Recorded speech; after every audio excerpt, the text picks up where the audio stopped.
Pousse sur mes mains. Avant que tu comprennes pourquoi je suis en train de vivre l'expérience la plus bouleversante de toute ma vie, laisse-moi t'expliquer comment j'en suis arrivé là. Il y a quelques temps, j'ai contacté Steve. Honnêtement, ce gars, c'est comme un maître de la Ligue des Ombres dans Batman.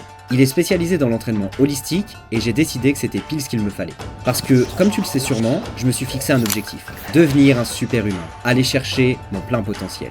Et donc, il fallait que j'affronte mes peurs les plus profondes. Pour ça, je vais expérimenter le breathwork, une technique de respiration qui va me permettre d'entrer dans un état de conscience modifié. Et là, je vais pas te mentir, j'ai peur. Alors je me suis installé, j'ai pris une grande inspiration et... Yo l'équipe, c'est Quentin, bienvenue dans cette nouvelle aventure vers ma quête ultime, devenir un super humain. Et aujourd'hui, j'expérimente l'entraînement holistique en compagnie de Steve pour combattre mes peurs les plus profondes. Alors, explorons et grandissons ensemble, c'est parti. Plutôt content du setup, je suis bien calé.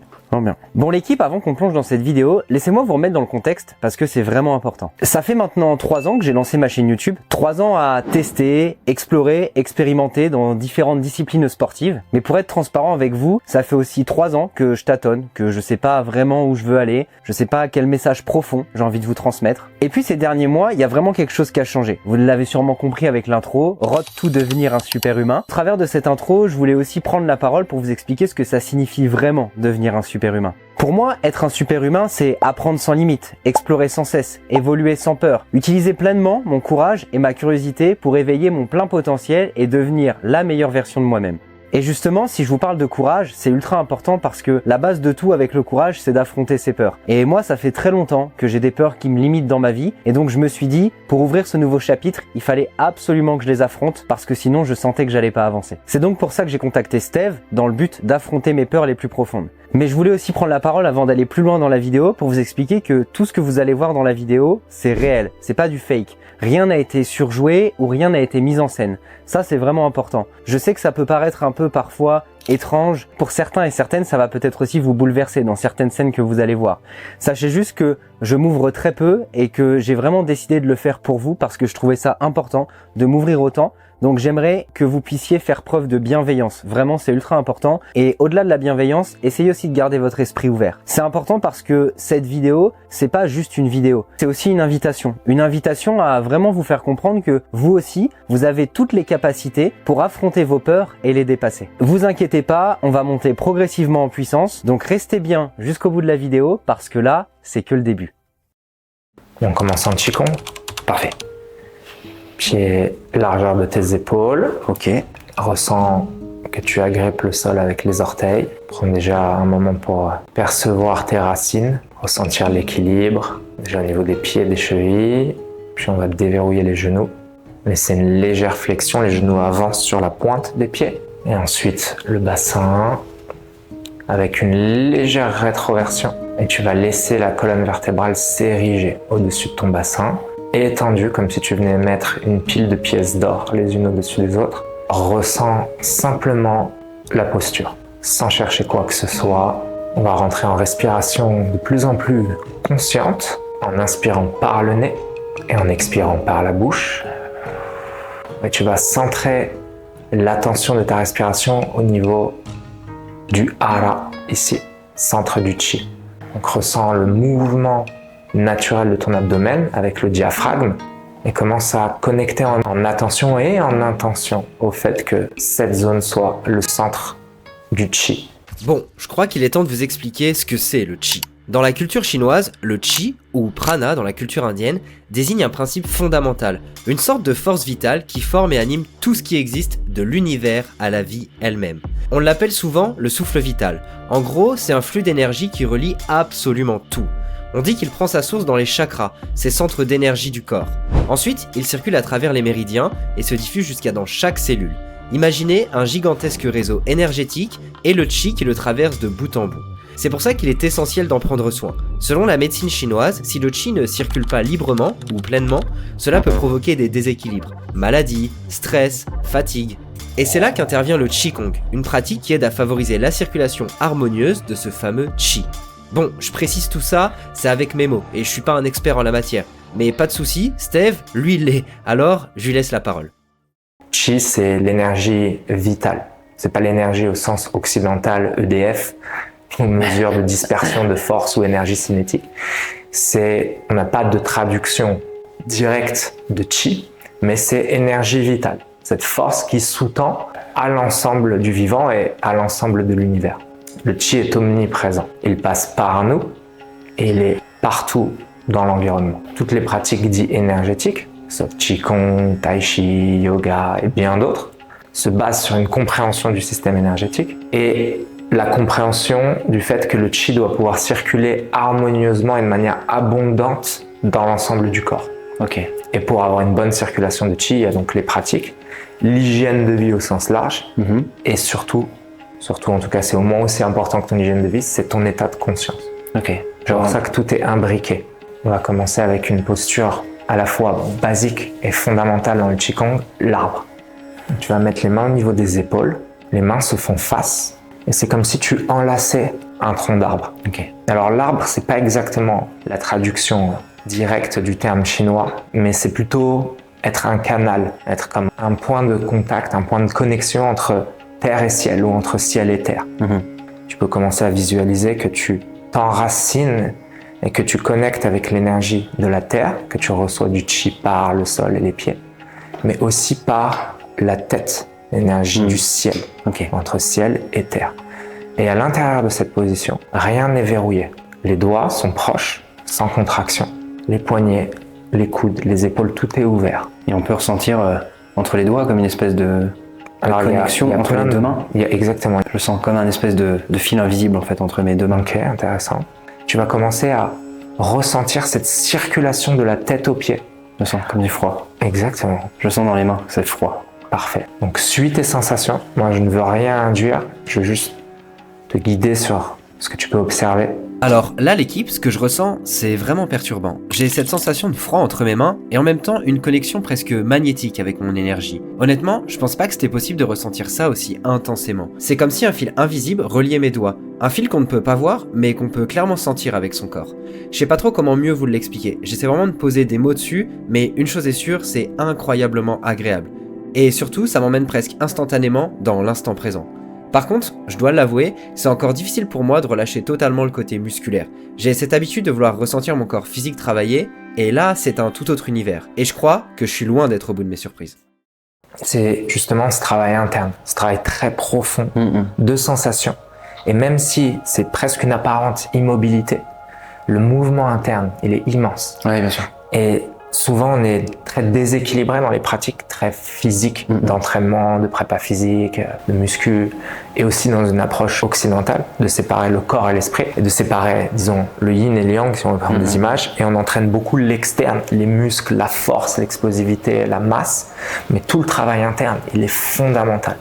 Et dans l'approche holistique que je partage, qui pour moi est l'héritage de grande sagesse qu'il est important de continuer à faire vivre, eh bien c'est d'aborder aussi son entraînement avec cette vision donc holistique et de dédier autant de temps à travailler cette partie interne que cette partie externe. Alors c'est sûr, on va courir sur ce qui nous fait avoir plus de volume, plus de force, ce qui est plus spectaculaire quelque part. Mais ce travail-là, il est infiniment important, ne serait-ce que justement pour la qualité de dialogue entre ton corps et ton esprit, la qualité d'attention. Et plus tu vas être présent avec ton esprit à ce que tu fais là, plus tu vas être d'autant plus en capacité d'accéder à ton plein potentiel dans n'importe quelle discipline qui sont plus engagées dans la force, l'explosivité ou des sports de glisse, ce que tu veux. Mais cet aspect mental présence, comme tu le sais, tu parles de la méditation, il est essentiel pour toutes les dimensions de nos vies. C'est aussi pour ça que j'ai lancé et que je teste aussi plein de choses, parce que je trouve que effectivement réduire l'entraînement ou même l'humain à juste le physique et le mental, c'est hyper réducteur. Et il y a tout ce côté intérieur, sauf que en général ça fait un peu peur parce que c'est toujours associé un peu au côté, tu vois, gourou, un peu sociétalement, t'es un peu ailleurs, un peu marginal, etc. Du coup, moi c'est quelque chose qui me parle beaucoup et que j'ai vraiment envie de, tu vois, de travailler, d'aller chercher. On met tout dans des boîtes. On dit là je fais ma méditation, là je fais mon yoga, là je fais mon sport. Tout peut être un. Bien sûr. Et justement, si on dit qu'on manque de temps pour méditer et qu'en plus il faut s'entraîner, ton degré de présence, la méditation c'est beaucoup plus un état qu'une pratique. Évidemment, il y a la pratique formelle, on s'assied, on ferme les yeux. Mais la méditation c'est avant tout un état de présence à ce qui est. Être intensément et totalement présent dans ton corps, tes mouvements, la présence au son, au ressenti, à la vue, et conserver ce degré d'acuité. Maintenant, vous avez une vision plus claire de ce qu'est réellement l'entraînement holistique. Avec Steve, on a exploré une multitude d'aspects, des concepts profonds qui dépassent parfois le cadre traditionnel du sport et de la performance. Mais si je vous partageais tout en détail, cette vidéo durerait plus de 2 heures. Avant d'aller plus loin, je veux juste poser un point important. Peut-être que certaines idées vous paraissent inhabituelles, voire en décalage avec ce que vous croyez. Et c'est normal, on a souvent tendance à rejeter ce qu'on ne perçoit pas, ce qu'on ne comprend pas encore pleinement. Mais comme je vous l'ai dit en début de vidéo, gardez l'esprit ouvert. Ce n'est pas parce qu'une chose est invisible ou inexpliquée qu'elle est inexistante. C'est aussi ça le vrai secret de la vie. Élargir son regard, explorer au-delà des évidences. Maintenant que la phase 1 est validée et que le chi circule pleinement dans tout mon corps, il est temps de passer à la suite. Là, le but, c'est de ne pas être touché par le bâton et de garder à l'esprit tout ce qu'on a évoqué là. Ok. Présence. Ok. Donc, ne rajoute pas de mouvements qui ne sont pas nécessaires. Simplement, sois totalement présent au fait que tu ne dois pas être touché par ça. Et là, il va commencer à s'approcher de toi. Qu'est-ce que tu peux faire? Il n'y a ni bien ni mal. Regarde bien. La qualité de ton attention et de ta connexion entre corps et esprit. Voilà. Si tu es totalement présent à cette situation, tu vas pouvoir trouver comment faire émerger spontanément les mouvements. Donc c'est de l'écoute entre toi et moi, de la présence à ce qui se passe, et n'oublie pas ta respiration. Et travaille comme le Qigong en douceur.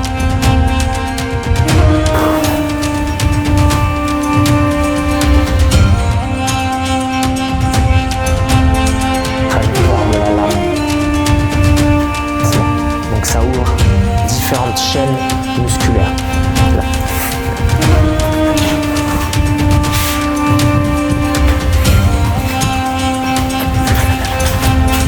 Et on va voir comment en dessous tu peux doigt la remplacer au-dessus. D'accord. Voilà. De la manière la plus simple comme tu as fait là, ou même en quadrupli, par exemple. Et toujours dans les mouvements lents et contrôlés. On veut.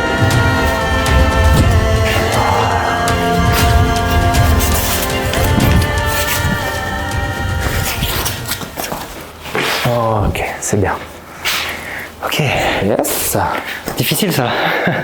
Tu sais, contrairement à quand je m'entraîne, j'ai toujours un peu une trame, une logique, quelque chose que je vais suivre. Et là, effectivement, de laisser place à l'instinct, c'est très difficile. Parce que du coup, j'ai l'impression que ce que je fais, comme tu l'as dit, il y a quelque chose de, tu sais, genre je fais mal, tu vois. Mon mouvement, non, il est pas bien. Et c'est là où tu te juges. Ouais, exactement. Et c'est ça qui nous intéresse dans l'entraînement de présence comme ça, c'est d'avoir justement ce rapport direct entre le fonctionnement de ton esprit et de ton corps. Quand tu es dans le mouvement et que tu te juges, c'est déjà que tu es dans des zones de résistance. Ouais. De quoi j'ai l'air? Est-ce que je fais bien? Est-ce que je fais mal? On doit retrouver cet état d'esprit de chercheur, d'explorateur, mais d'enfant. Un enfant, il n'est pas en train de se dire de quoi j'ai l'air, si j'ai envie de me jeter par terre, je me jette par terre. Donc on doit retrouver cette pureté dans notre état de présence, de vraiment expérimenter et d'accepter d'aller dans l'inconnu, quitte à tomber dans ce qu'on pourrait appeler le ridicule parce qu'on n'en a rien à foutre. Ouais. Et dans les peurs que tu m'avais c'est trop soumis, ça, c'est le regard ça, des bien autres. sûr. Donc ça, c'est un exemple. Et là, on le fait là, on est entre nous. Ouais. Bon, la vidéo, elle va être vue.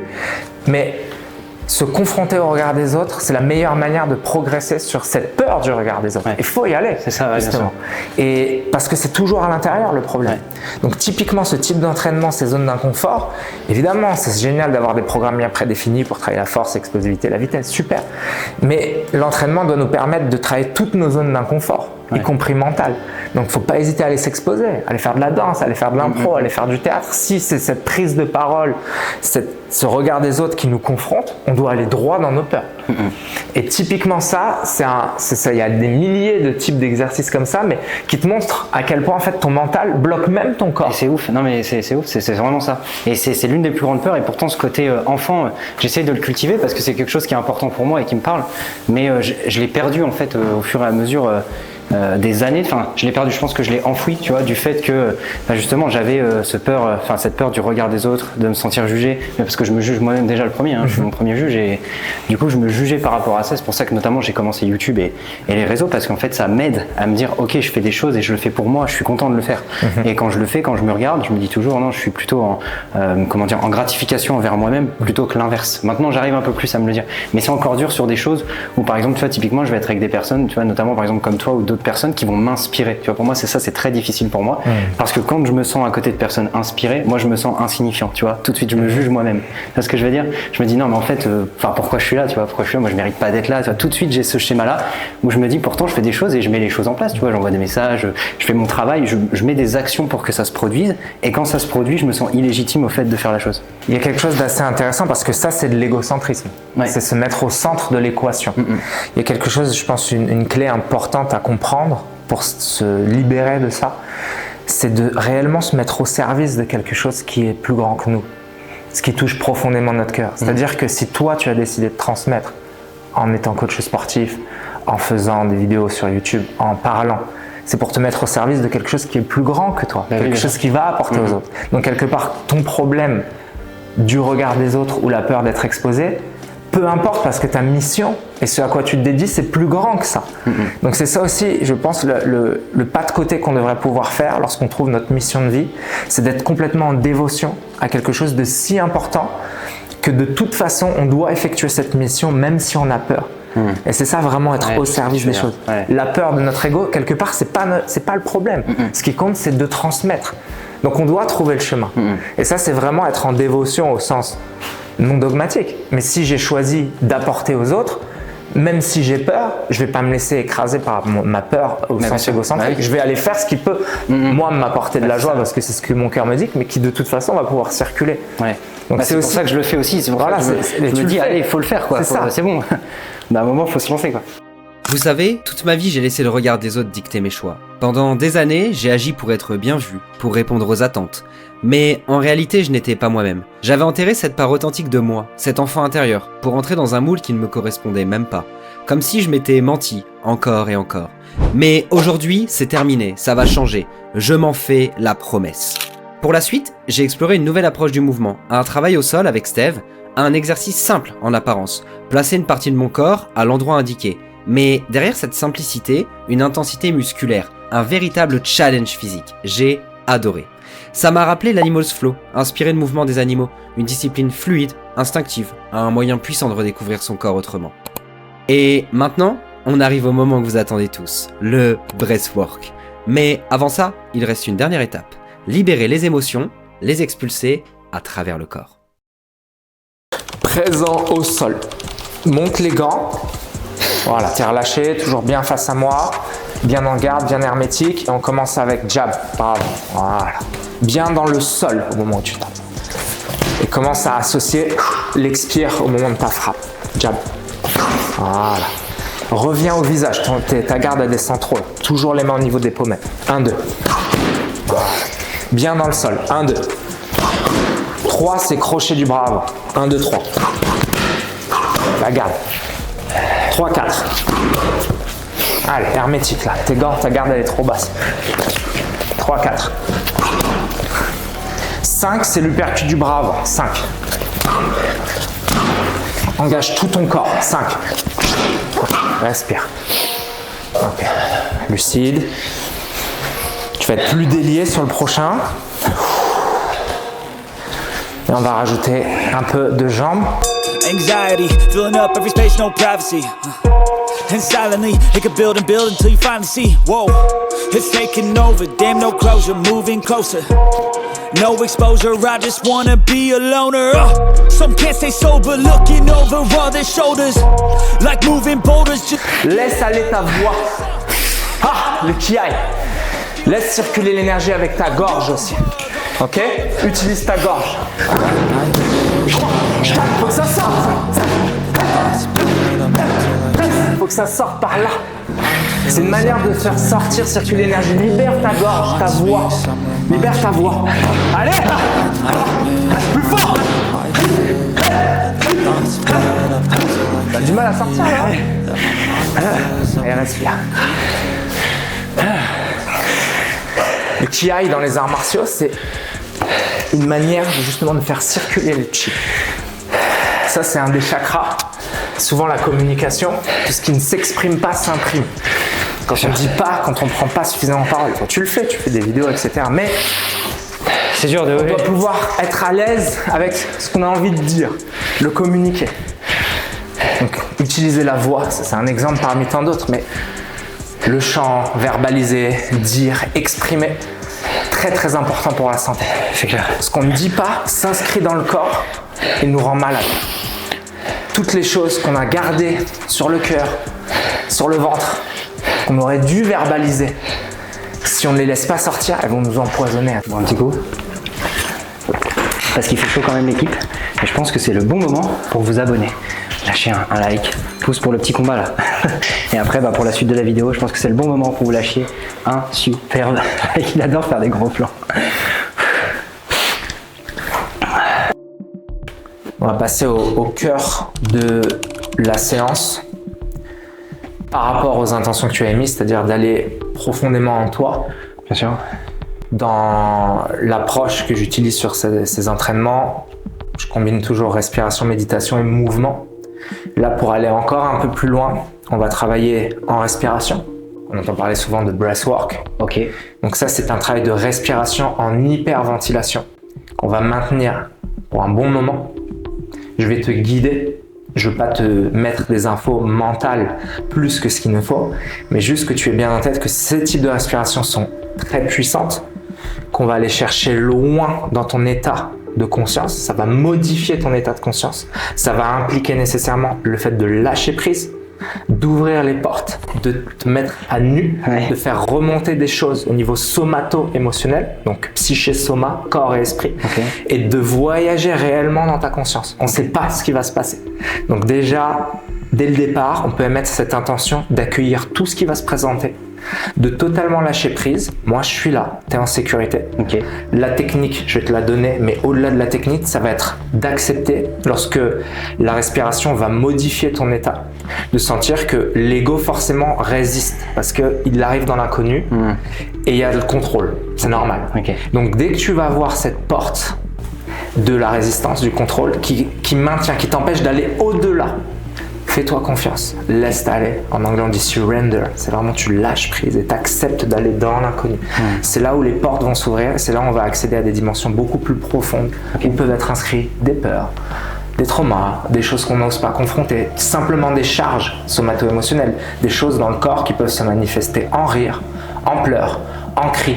Tu laisses tout sortir. On va compiler le travail de respiration avec la lampe hypnagogique. Donc cette lampe, elle peut émettre différentes fréquences correspondant à des fréquences cérébrales, alpha, bêta, theta, gamma. Moi, je vais aller chercher des ondes bien précises, des fréquences bien précises pour accompagner la respiration que je te fais, que je te fais faire pour aller justement encore plus loin dans le travail. Bon, l'équipe, je pense que vous l'avez compris, je m'apprête à vivre une expérience aussi intense que bouleversante. Avant de vous embarquer avec moi dans cette aventure, il y a quelques points que je veux éclaircir. D'abord, ce que je vais vivre ici, c'est pas facile, ni à affronter, ni à partager. Avec Steve, on va plonger en profondeur dans un travail d'introspection, réveiller des émotions, des blessures, des traumas enfouis depuis des années. Ça ne va pas être simple, alors je vous demande une seule chose, de la bienveillance. Je vous demande aussi de ne pas faire ça seul chez vous, mais de toujours bien être encadré et guidé si vous souhaitez un jour vivre cette expérience. Ensuite, et c'est important de le préciser, il n'y a rien de dangereux ou de mystique là-dedans. Tout est naturel. Ce travail repose uniquement sur ma respiration, dans un cadre sécurisé et sous mon propre choix. À tout moment, si je sens que c'est trop, j'ai la liberté d'arrêter. Alors, pas d'inquiétude sur les images que vous allez voir, ce chemin, c'est moi qui ai décidé de l'explorer pleinement. Et enfin, souvenez-vous, gardez l'esprit ouvert. Laissez-vous porter par l'expérience, sans jugement, sans a priori.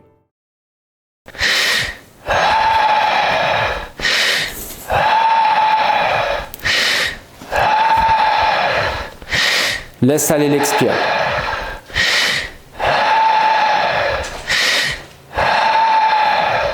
Respire grand.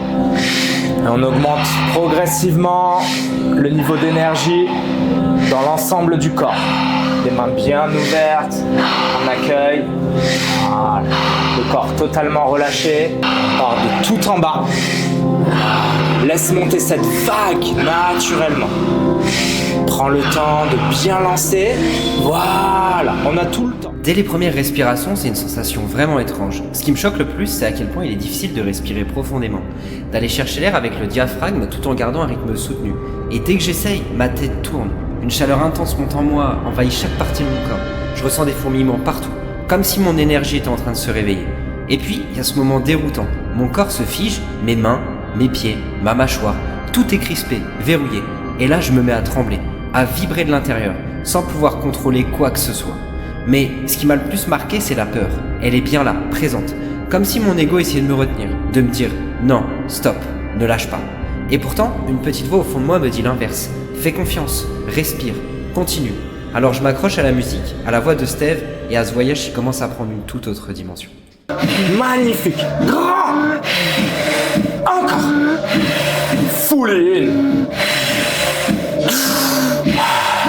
On est là pour ça. Encore. Yes. Ton souffle, ton énergie. Plonge dans l'inconnu, hors de tout contrôle. Et là. In. In. Te laisse remonter. In. Allez. On arrive sur la fin. Augmente au maximum le prana. Allez. Charge le corps. Inspire grand. Grand. Encore. Plus loin. Plus loin. Allez. Va chercher tout au bout. Va au bout.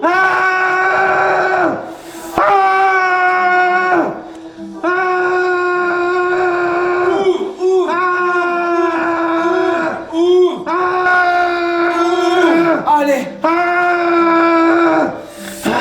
Et reprends la respiration tout de suite. Ce qui se passe là, en cet instant précis, c'est indescriptible. C'est puissant, incroyable. Ne me demandez pas pourquoi, comment, ni depuis combien de temps ça dure, parce que là, tout de suite, le temps n'existe plus.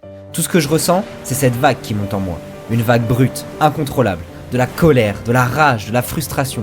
Comme si quelque chose enfoui depuis des années cherchait enfin à exploser. Et puis, les souvenirs défilent, encore et encore. Comme un film qui refuse de s'arrêter. Les moqueries, les tu n'y arriveras jamais, les t'es un bon à rien, ces phrases qui m'ont hanté, qui m'ont suivi partout. Je me revois échouer, me relever, essayer encore, tomber. Et chaque chute a laissé une trace. Chaque mot, chaque regard de mépris, chaque doute que j'ai nourri sur moi-même. Tout est là. Je ressens tout, lourd, écrasant. Toute cette confiance qu'on m'a arrachée. Toute cette estime de moi que j'ai laissé s'effriter année après année. Mais quelque chose bloque encore, je le sens. Je lâche pas totalement. Il y a encore un verrou, une résistance. Alors je décide d'y aller, vraiment, de lâcher, de tout laisser partir. Et là je sens cette force, cette puissance qui monte, qui grandit, qui déborde et puis...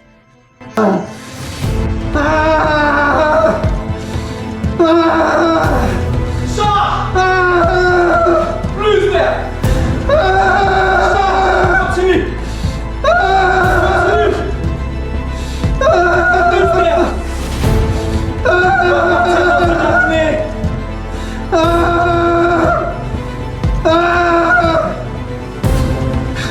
Continue. Continue. Inspire, inspire, inspire, inspire, inspire. Reste poumon plat. Reste poumon plat. Et tu vas crier un grand A en poussant sur mes mains le plus fort possible. Tout au bout, encore, pousse, va te chercher tout au bout. Pousse sur mes mains, tout au bout. Laisse-les sortir, toutes les charges. Sortir tout au bout. Et encore, laisse tout sourire. Pousse sur mes mains, va chercher Quentin. Tout au bout. Allez, tout au bout.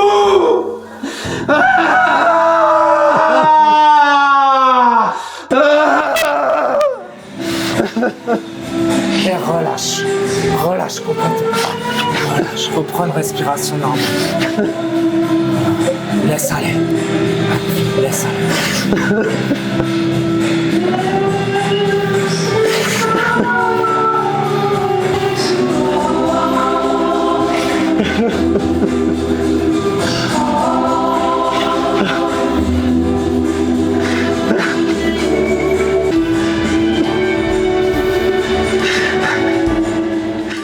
Je sais pas pourquoi, mais là d'un coup, tout me frappe en plein cœur. Une gratitude immense, infinie qui monte en moi. C'est pour ça que je pleure. Parce que je me sens vivant, parce que je ressens enfin ce truc que j'attendais sans le savoir. Un poids qui s'envole, Comme si je venais de lâcher des années de galère en une fraction de seconde. Et derrière ça, une vague d'amour, brute, incontrôlable, inconditionnelle. Et puis, Steve me demande de me mettre en position fétale. Et là, je craque encore plus.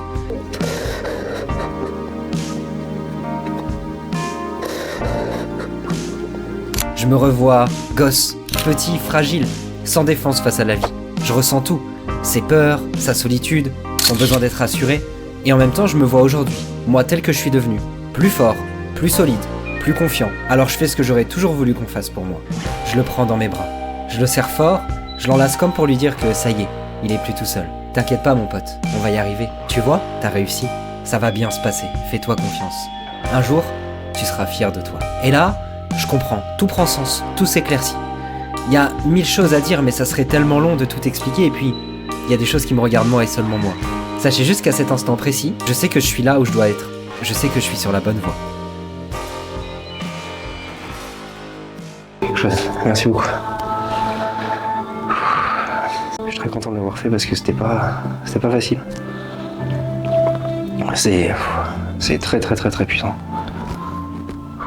C'est à la fois indescriptible et descriptible, c'est tellement étrange. Mais c'était fort, très puissant. Très puissant. Il va falloir un peu de temps pour intégrer. Oui, bien sûr. Là, de donner des choses à chaud, c'est pas forcément optimal, Non. même s'il y a cette intention de partager. Mhm. Mais il va falloir du temps pour intégrer. Mhm. En tout cas, tu y es allé. Tu es rentré en profondeur dans le travail.